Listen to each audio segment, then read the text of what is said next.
International टी20 matches के इतिहास में कुल टोटल 26 मुकाबले खेल करके 16 मुकाबले जीतने वाली इंग्लैंड की टीम और 10 मुकाबले खेल करके जीतने वाली न्यूजीलैंड की टीम एक दूसरे के खिलाफ जब एक बार फिर से आज एक 3 टी20 मैच के सीरीज में खेलने उतरेंगी, जहां पर इंग्लैंड की टीम गई है न्यूजीलैंड के ही दौरे पर और पहला टी20 मैच खेलेगी हेगली ओवल क्राइस्टचर्च के मैदान पर। डेट होगा 18 अक्टूबर का, टाइम होगा 11:45 पर इंडियन स्टैंडर्ड टाइम के हिसाब से, यानी कि भारत में मैच सुबह 11:45 पर स्टार्ट होगा, लेकिन वहां के लोकल टाइम के हिसाब से शाम को 7:15 पर जब यह मैच स्टार्ट होगा, यानी कि एक रात वाला टी20 मैच। तो इस ग्राउंड पर अभी तक खेले गए पिछले कुल टी20 मैचेस के हिसाब से इस पिच को समझने की कोशिश सबसे पहले अगर हम करें तो पिछले 4 टी20 मैचेस का स्कोर कार्ड अगर आप यहां पर देखें, जहां पर सबसे पहले तो आप देखेंगे जब से सबसे लास्ट वाला मैच यहां पर जो हुआ था इंटरनेशनल टी20, वो 16 मार्च 2025 को, और वो दिन का मैच था। और इवन ये जो आखिरी के 4 मुकाबलों के स्कोर कार्ड आप देख रहे हैं, इसमें से 3 मुकाबले तो अगर आप देखें तो दिन के मुकाबले थे, लेकिन एक मुकाबला ऐसा रहा जो कि रात का था, और इसमें काफी डिफरेंस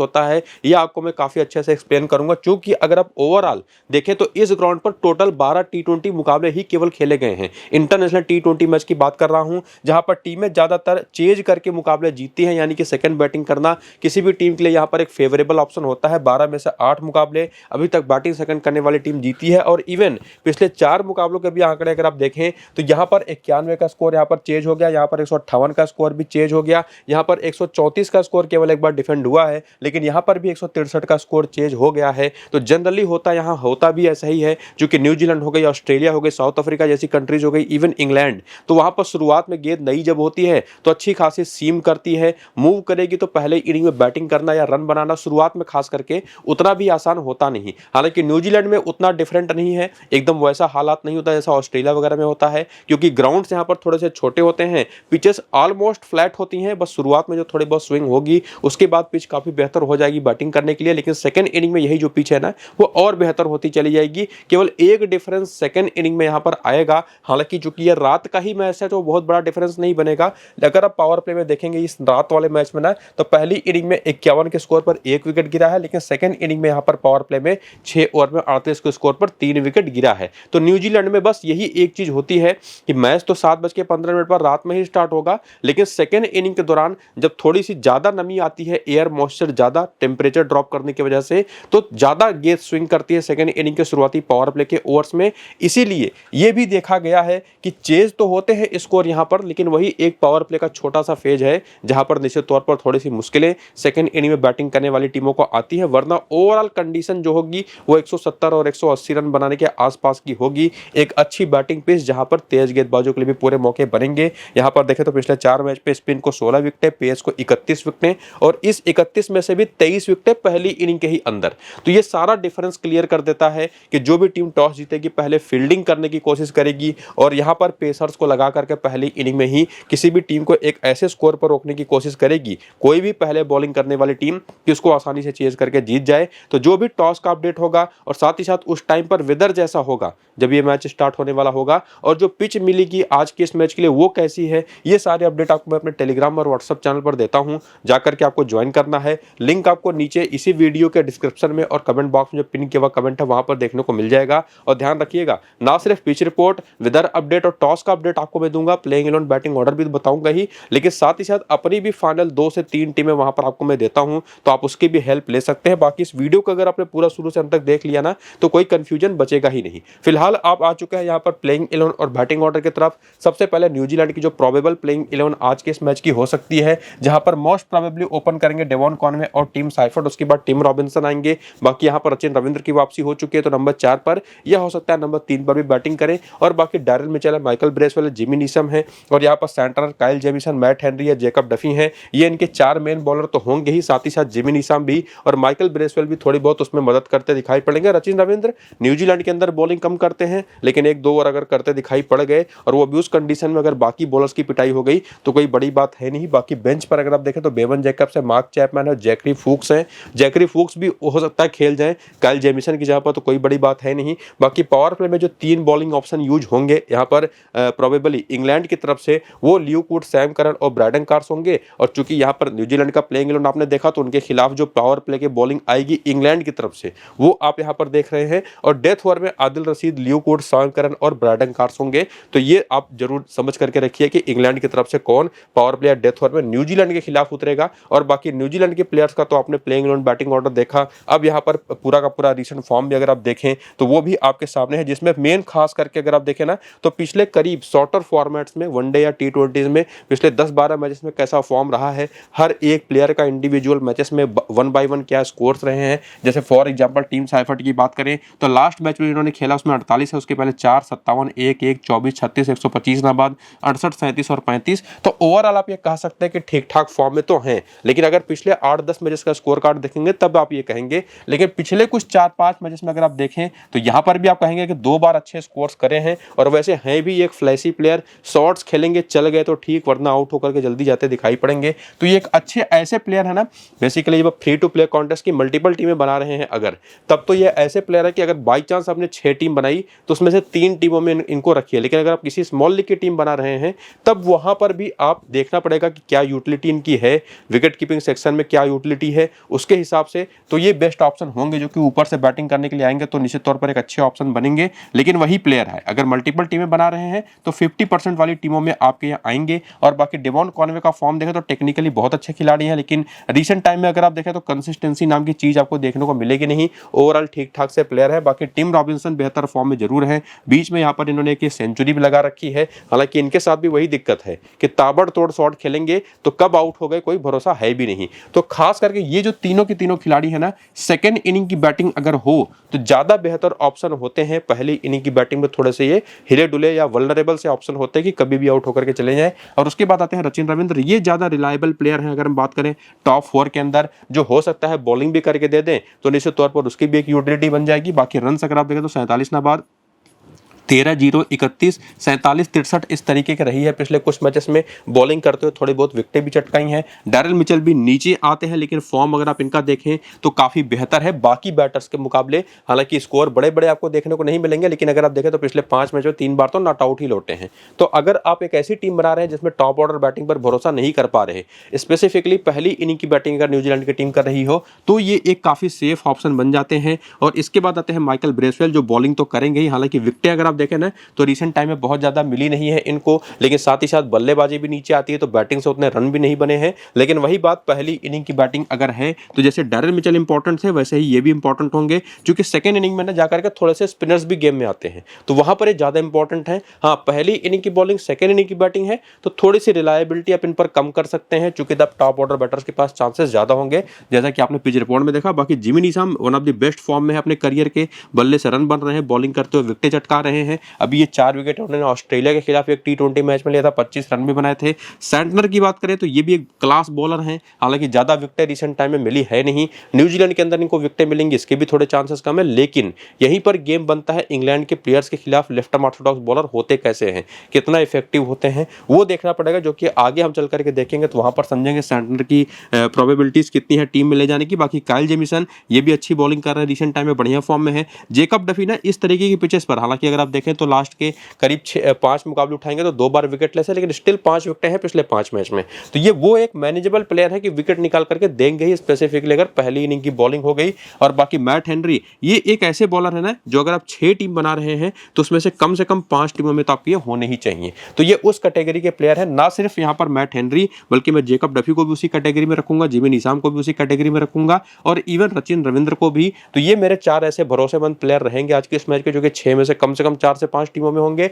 बाकी अगर पहली इनिंग की बैटिंग है तो ये टॉप ऑर्डर के तीनों खिलाड़ी 1-1, 2-2 टीमों में, सेकंड इनिंग की बैटिंग है तो 3-3, 4-4 टीमों में होंगे। और बाकी डैरेल मिचेल, जैसे मैंने आपको कहा था कि पहली इनिंग की बैटिंग के लिए माइकल ब्रेसवेल भी काफी हद तक 3-4 टीमों में आ सकते हैं। और बॉलिंग में सैंटनर का देखना पड़ेगा, काइल जेमिसन का देखना पड़ेगा, प्लेयर बैटल का डेटा कैसा है, जो कि आगे आप देखेंगे तो वहां से चीजें आप समझ सकते हैं इनकी इंपॉर्टेंस के बारे में। बाकी हेड टू हेड के आंकड़े भी देख लीजिए कि इंग्लैंड के खिलाफ न्यूजीलैंड के प्लेयर्स टी20 में करते कैसा है। ओवरऑल आपको मैं बता चुका हूं 26 टी20 मुकाबले दोनों टीमों के बीच हुए हैं, 16 इंग्लैंड जीत करके बैठी है, 10 न्यूजीलैंड की टीम, और उनमें से 10 मुकाबले खेले हैं टीम साइफर्ट, 226 रन है, 25 का एवरेज है, ठीक ठाक सा डेटा है। और इसको भी अगर आप इनिंग के हिसाब से देखें ना, तो जैसा आपको मैं पीछे कह रहा था कि ये जो इनके टॉप ऑर्डर के बैटर्स हैं ना, सेकंड इनिंग के लिए ज्यादा कंफर्टेबल होंगे। टीम साइफर्ट के भी नंबर्स अगर आप देखें तो पहली इनिंग का 22 का एवरेज, सेकंड इनिंग का 30 का इंग्लैंड के खिलाफ। और बाकी डेवॉन कॉनवे के आंकड़े तो वैसे भी बहुत खराब है, 12 का एवरेज है ओवरऑल, लेकिन वो भी सेकंड इनिंग के अंदर 17 का हो जाता है। तो ये आप समझ सकते हैं कि कहां पर ये ज़्यादा रिलायबल होंगे। बाकी टीम रॉबिन्सन तो खेले नहीं है, रचिन रविंद्र ने एक मैच खेला है,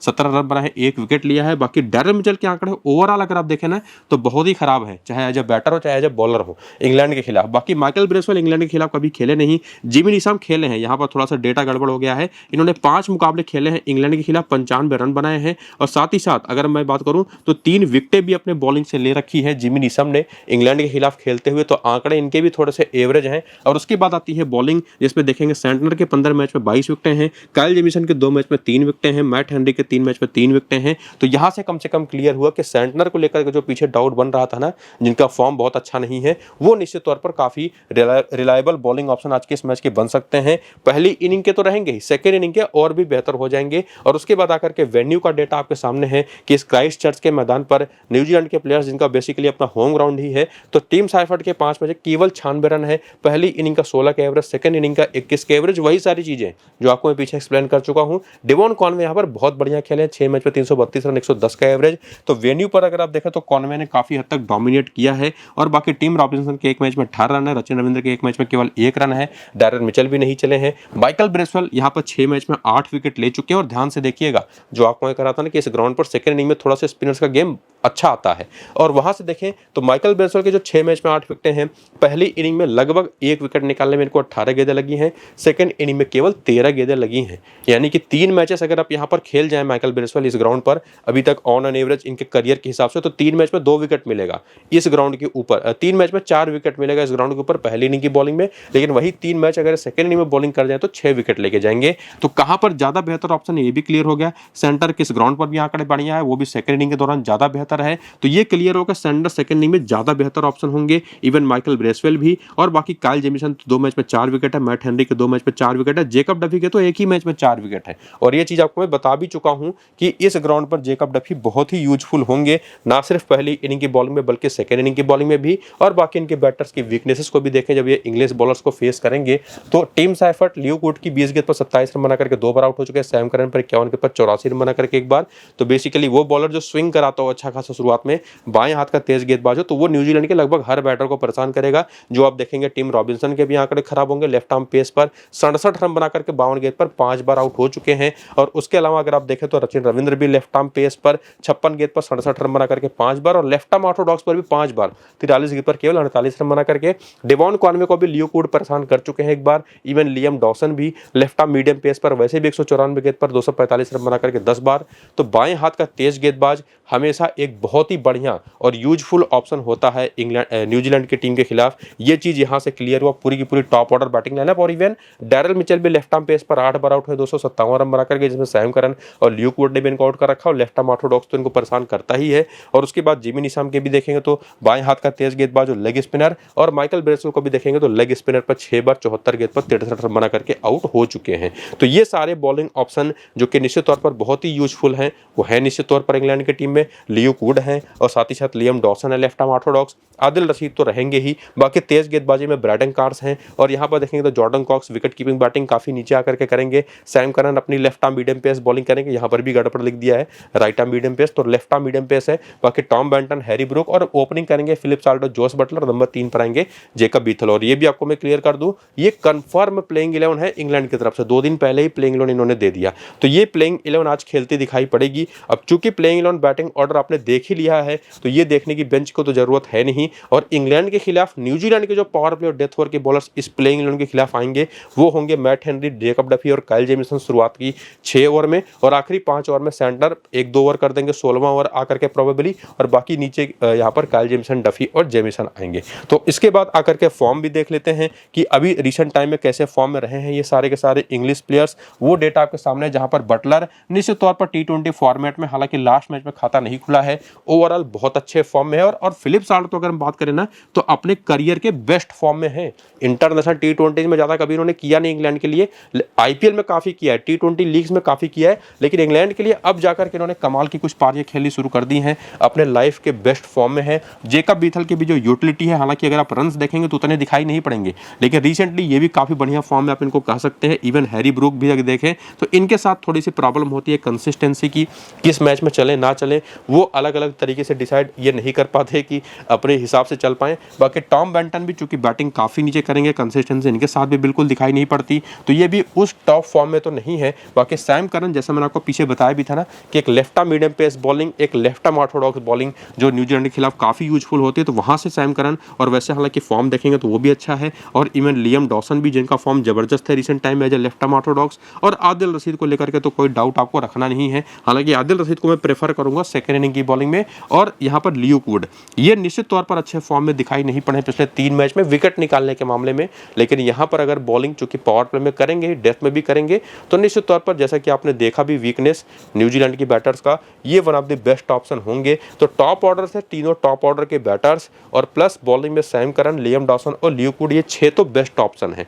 बाकी प्लेयर्स वही रोटेटरी ऑप्शंस हैं कि किसी को एक टीम में 2 टीम में रखिए और अपने हिसाब से टीम बनाइए। खास करके तब अगर आप देखें पहली इनिंग की बैटिंग है तो टॉप ऑर्डर के कुछ बैटर्स को जैसे 6 टीम बना रहे हैं तो कम यहाँ पर अपनी टीमों में ज़्यादा उतना प्रेफरेंस मत दीजिए, तब जाकर के हैरी ब्रूक आपके टीम में ज़्यादा इंपॉर्टेंट हो जाएंगे, जेकब बीथल हो जाएंगे, कुछ टीमों में टॉम बेंटन भी। सेकंड इनिंग की बैटिंग में तो टॉप ऑर्डर बैटर्स को ही मैं प्रेफर करूंगा। बाकी हेड टू हेड के आंकड़े प्लेइंग 11 के जो प्लेयर्स हैं उनका ही हम केवल देखेंगे, यही प्लेइंग 11 खेलेगी आज के इस मैच में। फिलिप साल्ट कभी न्यूजीलैंड के खिलाफ खेले नहीं है। बटलर के आंकड़े भी देखेंगे तो बहुत ही शानदार है एज यूजुअल, 12 मैच में 331 रन 41 का एवरेज। और बाकी हैरी ब्रूक के भी 5 मैच 129 रन 32 का एवरेज है। बेंटन के 3 मैच केवल 56 रन है। सैम करन के आंकड़े 5 मैच में 9 विकेट हैं, बैटिंग तो बहुत नीचे करते हैं, तो वो नंबर्स आपको रन के मामले में दिखाई नहीं पड़ेंगे, लेकिन एज ए बॉलर बहुत कामयाब रहे हैं। और उसके बाद आते हैं जॉर्डन कॉक्स जो कि खेले नहीं। ब्रैडन कास्ट 3 मैच में 4 विकेटें हैं। लियम डॉसन के 1 मैच में 1 विकेट है। आदिल रशीद के 13 मैच में 11 विकेटें हैं। और ल्यूक वुड के 3 मैच में 5 विकेट है, जैसा कि एक्सपेक्टेड भी था। और बाकी इस मैदान पर केवल 2 प्लेइंग 11 के प्लेयर्स हैं जो कि इंग्लैंड के लिए खेले इस मैदान पर। सैम करन के 1 मैच में 1 विकेट है। आदिल रशीद भी इस मैदान पर 1 मैच खेले हैं, 1 विकेट है। टॉम करन भी इस मैदान पर खेले हैं, हालांकि वो प्लेइंग 11 में नहीं खेलेंगे और वो है भी नहीं स्क्वाड में, तो उनकी हम बात करेंगे नहीं।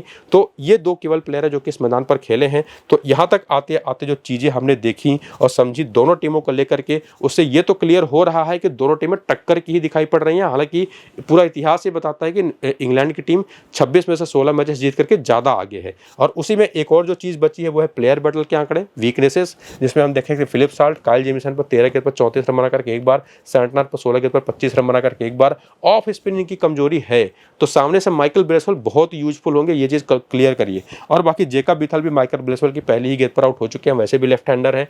बटलर की बात करें तो जिमी निशाम और सैंटनर पर एक बार आउट हुए, लेकिन अच्छे खासे रन बना करके। इनकी कोई खास वीकनेस भी नहीं है किसी टाइप ऑफ बॉलिंग पर। और बाकी हैरी ब्रूक, मैट हेनरी पर 9 गेंद पर 10 रन बना करके एक बार, और ऑफ स्पिन इनकी बहुत बड़ी कमजोरी है, सिमिलरली जेकब बीथल और फिलिप साल्ट की ही तरह, जिस पर 33 गेंद पर 38 रन बना करके 3 बार आउट हो चुके हैं। तो ये देखिए कि इंग्लैंड के बॉलर्स कौन कौन से यूजफुल होंगे न्यूजीलैंड के खिलाफ, और न्यूजीलैंड के कौन से बॉलर, खास करके मैट हेनरी और माइकल ब्रेसवेल, ये 2 तो बहुत ही शानदार ऑप्शन होंगे। और बाकी यहाँ पर देखिए जॉर्डन कॉक्स का, मैट हेनरी के 5 गेंद पर 5 रन बना करके एक बार आउट हुए, जिमी निशाम पर भी एक बार आउट हुए हैं। सैम करन भी Matt Henry, Jimmy Neesham, Santner, even off spin और लेफ्ट आर्म ऑर्थोडॉक्स पर भी आउट होते रहे हैं। तो यहाँ तक आते आते ये बात तो क्लियर हो गई कि टक्कर होने वाली है दोनों टीमों के बीच में, और कौन से बॉलर किस टीम के खिलाफ कितने फेवरेबल होंगे वो भी हमने देख लिया।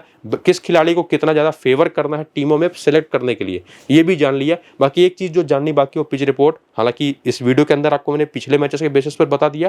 ताज़ा पिच रिपोर्ट विदर अपडेट वो आपको मैं टेलीग्राम और व्हाट्सएप पर दूंगा। नीचे जो लिंक है इसी वीडियो के डिस्क्रिप्शन और पिन कमेंट में, व्हाट्सएप का भी और टेलीग्राम का भी, क्लिक करके ज्वाइन हो जाइए। वीडियो पूरा देख करके अपनी टीम खुद से बनाने की कोशिश करिए। टेलीग्राम पर पिच रिपोर्ट के साथ साथ अपनी टीम भी आपको मैं दूंगा। फिलहाल इस वीडियो को यहाँ पर करते हैं खत्म, चलते हैं, नमस्कार।